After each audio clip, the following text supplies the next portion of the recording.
Hey guys, my name is Jeff, and today we're going to be taking a look at this beautiful 2023 Porsche 911 Carrera S Cabriolet. S, of course, which stands for Sport, means that this car is equipped with a twin-turbocharged 3-liter flat 6. And now that engine's not to be confused with the one you'll find in the turbo models, but what it does mean is that this car is actually faster than the V10-powered Porsche Carrera GT Supercar.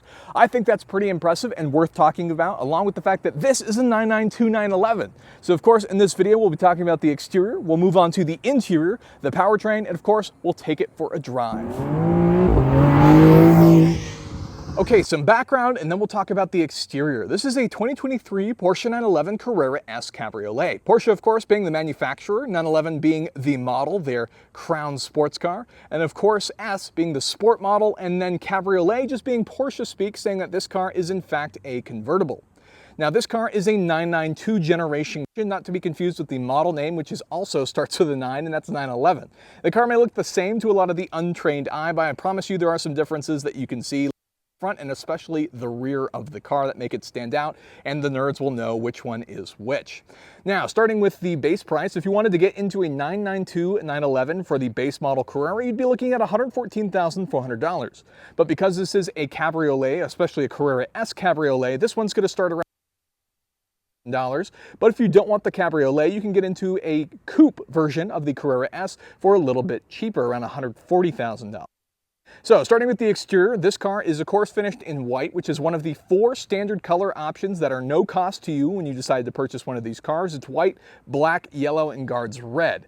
Now, there are some other options if you want to spend more money and get some more exciting colors. You can step it up for $840 and get a metallic paint job, or you can go up a little bit more to about $3,000 where you get access to the special paint colors like Ruby Star Neo, which is always a fantastic color and what I would get if I were to order one of these. And then you can step it up again to get paint to sample for about $13,000. But then if you go all the way to the top, it'll set you back a whopping $30,000. But you'll get to choose any color, base it off anything you want, your favorite flower, whatever. Porsche will do it for you if you do paint to sample plus. On top of that, we do have one of the 5 convertible options. This one is in blue and some other colors that you can mix in as well, but that is the way that this particular car is equipped. So, starting at the front, let's go look at the most. Point out that this car, you can kind of see it from here already, has the Chrono Sport Plus package in there as well. So this car has some other goodies and upgrades that jack the price up. This is not a base model Carrera S Cabriolet. We have the Porsche badge, which, believe it or not, this has actually changed over the years since you started seeing it show up on cars. There's actually a variety of different badges that show up throughout the various bits of time depending on what car you have. We of course have our Porsche LED matrix system headlights, which look pretty awesome. They don't say LED matrix anymore, or even the sort of Excite logo that they've got in the front there, which is becoming more and more popular. In the front here, you can see we've got some of our various cameras and measurement systems. We do have all these very nice LED lights throughout the car as well.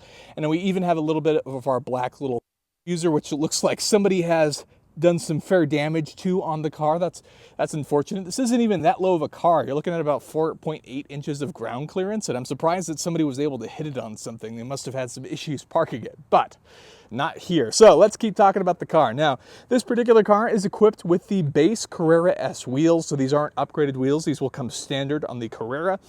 And the cool part is they're actually staggered on the 992 generation. So in the front, we're going to have some 20-inch wheels. You can see our base Carrera wheels there with our red Porsche Steely's brakes that are actually drilled, which is always good. And you can even see some of our adjustable suspension in the back that can be adjusted on the fly to make sure we can take control of our sports car.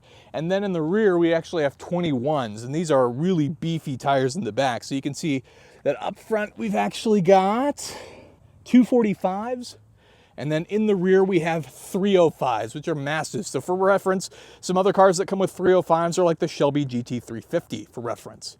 Now, as we move up, you can see there's a fantastic seal top, which is always nice to see. Our mirrors, our Sport Chrono package bits, and then the door handle. The interesting part about the door handle is you can see it's actually that it fits into the car. But as soon as you go up to, if you have the option to actually get the keyless entry, what happens is if you walk up, you can actually pull on the door handle with the key in your pocket, door handle pops out, and you're into the car. So we'll go ahead and close that up. our little rock shield, very common on every Porsche for this particular area. Some of them will actually get it in black, but in this particular car, it's just clear, which is probably best. As we go around, we come to the back. Now there's a lot going on here. We actually have an active aero. So this thing actually pops out, and then you get that spoiler look, and you can manually control that from the inside as well, which is a pretty cool feature. Now, of course, when you see this awesome taillight that we have, this taillight is wicked cool. One of the identifying features of a 992 generation car, I think it looks fantastic, almost Cylon-like if you want to go that direction, but a very cool car. Nice double exit exhaust out the rear, some bits of plastic, but this badge is just glorious as well. 911 Carrera S gives you a very nice retro feeling, and it's just really cool to look at. So with that, let's go ahead and see what else is going on in here. So how much storage do you get in your Porsche 911? Well, if we go ahead and pop our frunk, which is electronically popped from the inside, nice hood struts to hold it up for you, which is very nice. You can see we have access to some of our other things. I believe this is windshield wash over here, but this is what 4.6 cubic feet looks like. You even have a little storage extra pouch here on the side and an emergency stuck in there. You can see we have our user manuals and various things in there as well. But the cool part about this is you could probably fit about at least 2 weekend bags in there, I would think. And you also have the backseat storage if you need to use it, but it should be more than enough for 2 people. Obviously, this being a 2-seater coupe, you really don't need any more than that.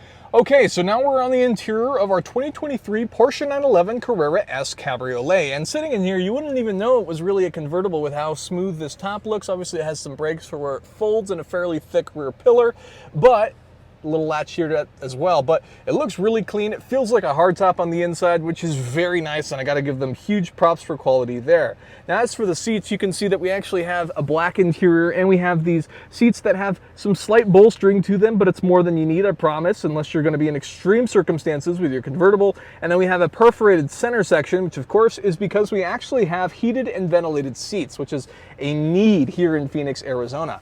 This car is also equipped with the Sport Chrono package, which is what this is in the middle. That's part of that package, and I'll mention some of the other details as we go through the car here. And then over here, we also have our Bose sound system, which sounds absolutely fantastic. But then one of the first things I really wanted to start with is cup holders. So the first one right here, this is our first cup holder for the driver, but you can actually swap that out with this, should you choose to do so. So you can have a little storage pocket instead of using your cup holder. But this cup holder is really impressive because it actually has these little arms in it that are spring-loaded, and these will hold your cup in like no other. So if you wanted to grab a drink while you go for a spirited drive, you don't have to worry about it spilling with this bad boy. Now, the passenger also gets one, but it's hidden. You press on this, boom, there's your cup holder. How cool is that? So we'll go ahead and put that away. That's obviously not as durable for drives as this guy, but it's there nonetheless. Have our glove box, some of our other access panels and little cubby holes, handles, etc. Not too exciting on the passenger side. And on the driver's side, part of the other stuff, we have some of the memory packages for setting some of the various seats and sitting positions. And then we, of course, have all of our management buttons for the mirrors and everything else. Now, there's a cool array of stuff going on in here. The way I like to look at it is this car can either be as complicated or as simple as you want. There's a ton of buttons, and you can even customize what some of that does. Like we have these black diamonds, one on the steering wheel, one over here on the side, and you could actually customize this switch to do a specific function that you can set up in the menus, but I won't get too much into that. That's up to your personal preference. But on top of that, there's also some options to simplify buttons. So it's a pretty cool mix of a lot of physical buttons. Some of them are haptic, like some of these AC buttons that you can see up here. You have some physical switches that match our shift lever here, but then you also have some haptic feedback buttons for things like the AC if you wanted to touch it and mess around with, and then some of your front and rear seatings that change as well. So that's a quick look at some of those buttons. So where to start? Well, let's start with essentially the cockpit, the driver's section. So steering wheel, awesome, complete circle, no weird shapes in this one, some holes for your thumb, some buttons on each side, and some scroll wheels and such, and of course a Porsche crest in the center, which is always appreciated.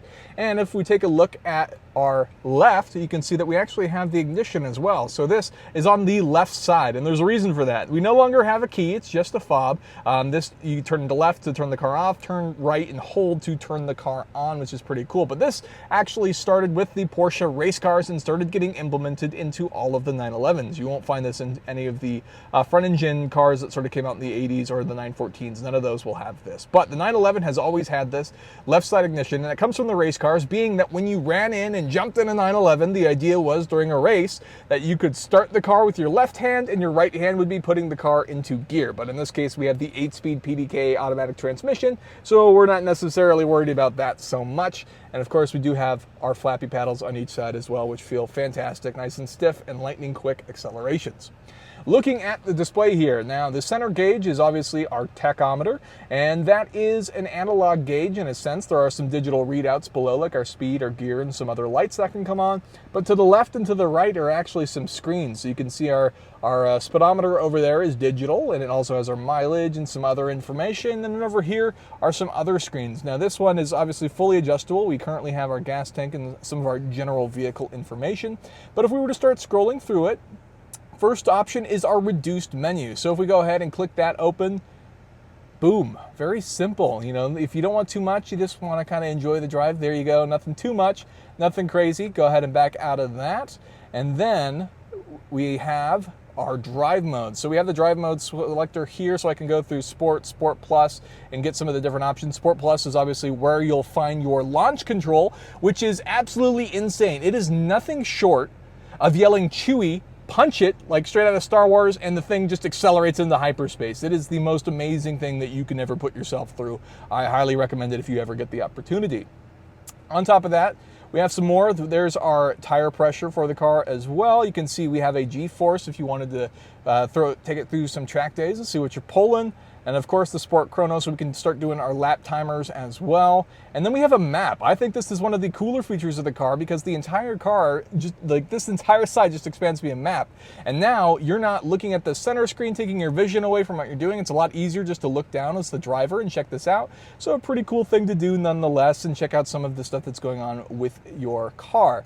And over here, we finally have our trip stuff to track everything that way as well. So pretty simple, fairly straightforward as far as everything that's going on here. The next is going to be obviously what's going on in the center console. So in the center console here, you can see we have a variety of buttons, switches, haptic feedback switches, and even some of our various menu here. Now the menu part is pretty cool. It's fairly easy to use. It's fairly responsive as well. You can see that you can adjust some of your sound settings by going into Bose, but more importantly, what we're here for is the car menu. So a little Porsche pops up, which is pretty neat, but from here, we can actually go ahead and activate some of this. So let's say we wanted to extend our spoiler and be cool. Just by a click of a button, the animation shows you the spoiler has now extended. How cool is that? Now to retract the spoiler, you go ahead and just tap it again. You'll get a little message, retract spoiler, hold it.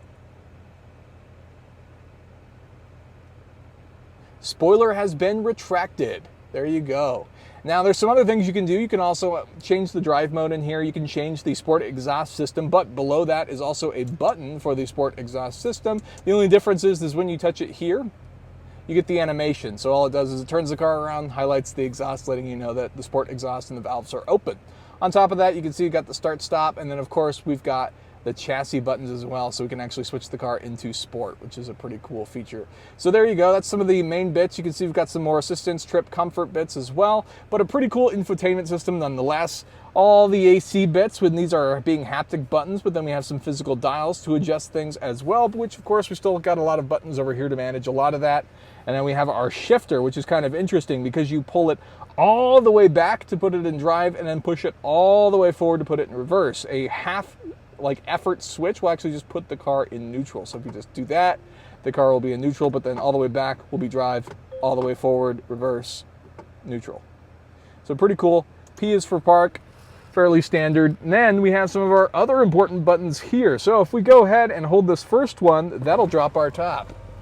Windows go down, latch comes off, and there you go. You have successfully put down your top, which I think is pretty nice, and the car will even let you know that the convertible top is now open.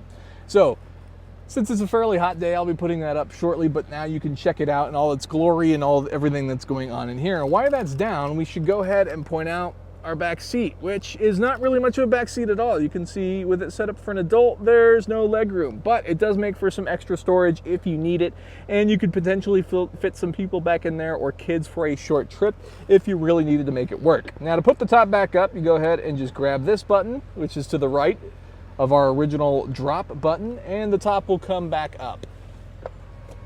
Locks in place. And then we get a message letting us know that the convertible top is now closed. So that's a pretty cool feature there. So that's a quick look at all the various things that are going on in the interior. Obviously, you get some leather options for interior. You can get access to different options as well for the seats, and depending on what you're looking for. But it's a really cool interior that can either be as simple or as complicated as you want. I love all of the styling of the buttons, the fact that there's a theme that goes through everything, even our suspension here, traction control buttons, hazards. It's just got a very clean look to it. The steering wheel makes you feel like you're in a Porsche GT3 race car. Everything is just a really cool experience, and the visibility is pretty good as well. This A-pillar isn't very blocking, but you do have some blind spots if you look back while you have the convertible top up. And because it's the convertible, you can suffer a little bit from the size of the rear view opening in the window as well. But that's a quick look at all that. I think it's time to move to the powertrain. The car in service mode, which will pop the rear hatch, and you can even see some of the other convertible mechanisms, but this is all we get access to for the engine. You can see we get a little plaque there that says 3.0S. We can see some of the cooling fans and some of the service ports. This being a rear engine flat six, the engine's mounted very low, and of course we also have the active aero spoiler and things like that are actually in the back. So to make room for all of that, the engine just isn't accessible, so more than likely you'll have to put it up on a lift and you'll just end up taking it to the dealership. Now, talking about the engine itself, 3.0, that's because this is a twin-turbocharged 3-liter flat six engine. Porsche 911s, of course, being famous for that. Now been making work for a long time, even when they thought they were actually going to get rid of the engine and get rid of the 911 model it's survived because of such a passionate fan base.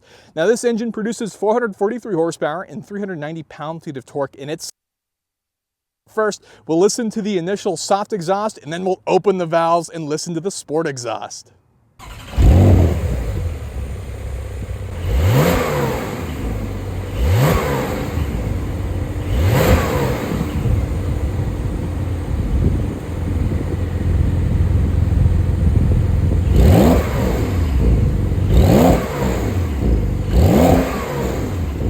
Love the way this car sounds. It sounds great even when you're in the interior. But let's talk about some performance figures. So this car, being that it is the model or a convertible, does weigh a little bit more. It's about 200 more than the coupe, coming in at around a little over 3,500 pounds. And that's because obviously this car needs to be reinforced in the convertible mechanism. So this car is just going to weigh a little bit more than the coupe. And so the performance figures are going to be slightly slower. This car will do 0 to 60 in around 3.5 seconds with the Sport Chrono package, which this car has. And the coupe will do it in about 3.3 seconds. But more importantly, that's faster than the V10 powered Porsche Carrera GT Supercar I had earlier. Now, top speed wise, this sends power to the rear wheels, which will allow you to do a top speed of around 190 miles per hour, which is, you'll be able to do that legally anywhere outside of a track here in the US. The coupe model will be rated for 191, so again, 1 mile an hour faster. Not a big deal. If you want the convertible top, I'd say definitely get it. You won't notice that 0 to 60 difference in the street either, which is a pretty cool thing. Now, gas mileage rating, not that somebody's buying their 911 for that reason, but this engine should net you about 18 city, which isn't completely terrible considering that this is sports car meant to dominate everything. And of course, you can always adjust your driving style if you want to get better gas mileage. The manual transmission, which is an 8-speed PDK or flappy paddle transmission in this car, which is amazing, by the way. Lightning quick shifts. The PDK is perhaps the best paddle shift transmission in the market, I would say. But Porsche also has manual options, which are a little bit slower 0 to 60 time, but will get you better fuel economy when you're sort of shifting early. So that's a quick look at that powertrain. Not overly efficient, but it sounds fantastic, delivers lots of power, makes this car lightning fast. Let's go ahead and get behind the wheel so we can feel this thing and drive it and give you some impressions.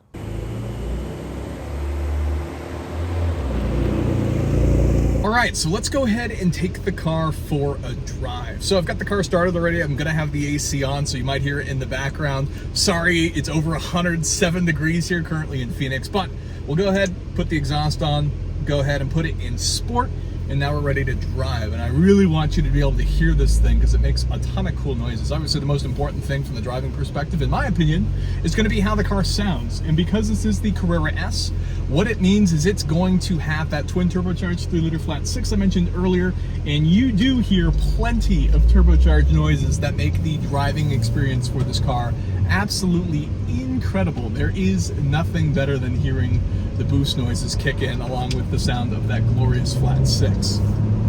So, get in the road here. All right. So, initial impressions. The car is obviously very smooth. This is a Porsche 911 after all, so the TLDR is this car drives absolutely fantastic. And the cool part is it's really adjustable. You have electronic controls for both of the front seats here, which is awesome. Obviously, the back seats aren't really usable, so you don't have to worry about that. And you get access to all of your drive modes. So let's talk about the drive modes for a little bit. So obviously, we have some of the basic stuff. You have wet, normal, sport, sport plus, and then individual. So that's something that you can set up and sort of tailor a little bit. And that's going to function the way that the car reacts to things. So this has an 8-speed PDK transmission. It is an automatic in this car. And so what's going to happen is when you change those different modes, it's also going to change the way the car is reacting and shifting to things. So as soon as you put the car in Sport or Sport Plus, the transmission's now going to hold out the gears a little bit longer. You're going to get significantly worse gas mileage. So again, 18 city, about 23 highway. You're going to get significantly worse gas mileage, but with a decent sized 16.9 gallon tank, which is bigger than most smaller sports cars, you'll be able to get a fair amount of range out of this car. And if you just keep it normal most of the time, you'll be fine and it won't be too loud. But Sport and Sport Plus is where you have fun. And in Sport Plus, of course, has your launch control, which, as I mentioned earlier, is basically like pulling the hyper switch, the hyperdrive switch on the Millennium Falcon. You just launch. All you have to do is, there's no special button, nothing you need to set up in the menu. You put the car in Sport Plus, put one foot on the brake pedal, the other foot on the gas, put them all the way down. You'll see a notification pop up on the car that says launch control ready. Some pops. Beautiful. And then hold on and the car will take off. It's unbelievable how well the computer manages the control. There's no slippage, the wheels aren't doing burnouts or anything. It's just an unbelievably quick car, which is really nice. On top of that, the steering feel is incredible. This car has electric power steering and it weighs 3,500 pounds. It's not the lightest, but it's also not the heaviest. Like, modern cars keep getting heavier along with everything else. But the steering is incredible. It's an electronic power steering, but the way that Porsche set it up, it feels direct to the wheels. Like, it feels, it's almost as if you had a hand on each of the front wheels and were manually turning it. It feels that good. It's absolutely incredible the way that this car happens to go through everything. And it's really impressive that they're able to do that. Most modern cars tend to feel a little bit over boosted. So we're coming up to the freeway here, so I'll be able to give you a little bit of a pull as we get onto the on-ramp. All right, here we go. Getting onto the freeway.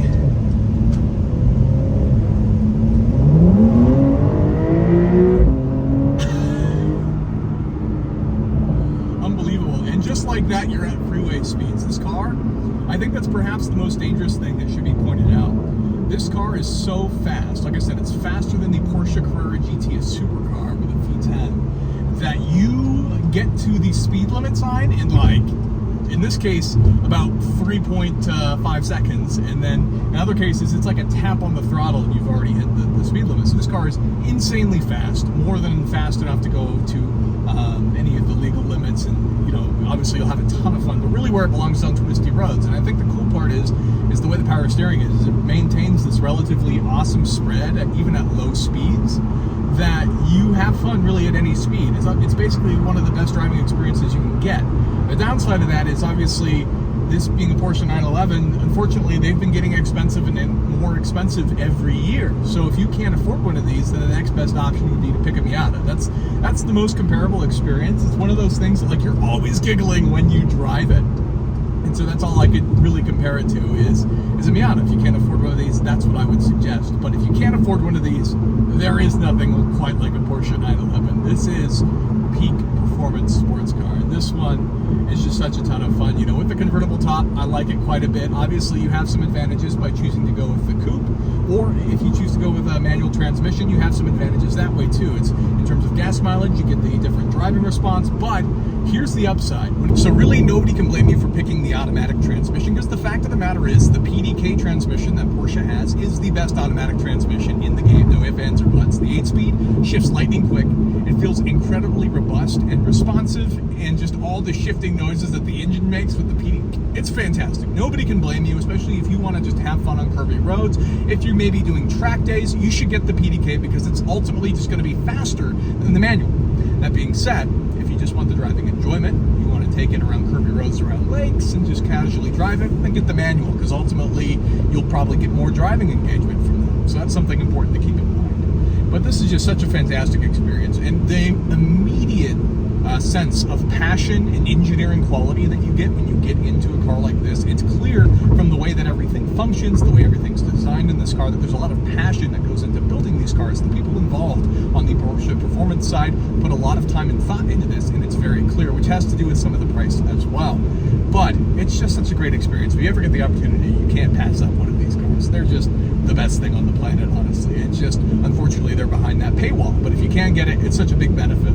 Now, the important part is, if you were seriously buying one of these, you have to get the Sport Chrono package. And that's because that unlocks all of the cool modes. You get Sport Plus, you get launch control, you get the other timing bits. It's just a cool package. Plus, you get the clock in the center of the dash, which just adds a lot of cool factor to the car, in my opinion. So it's absolutely worth to get that package every single time, especially if you're going to get the Carrera S. Maybe you don't need it if you're getting the base Carrera, but in the Carrera S or higher, absolutely you need the Sport Chrono package. It should, honestly, it probably should just tack on the price, and it should just be part of the standard, what you get for the car. But gosh, it's a beautiful car. It drives phenomenally. The wheels never come out from under you. Obviously, this car is very rear heavy, having the engine behind the rear axle, but it does not slide out on you. If you do turn traction control off, obviously you will get more slide. That rear end can come up and bite you, but in the regular driving, for those of us that don't have race car driver talent, this car is incredible.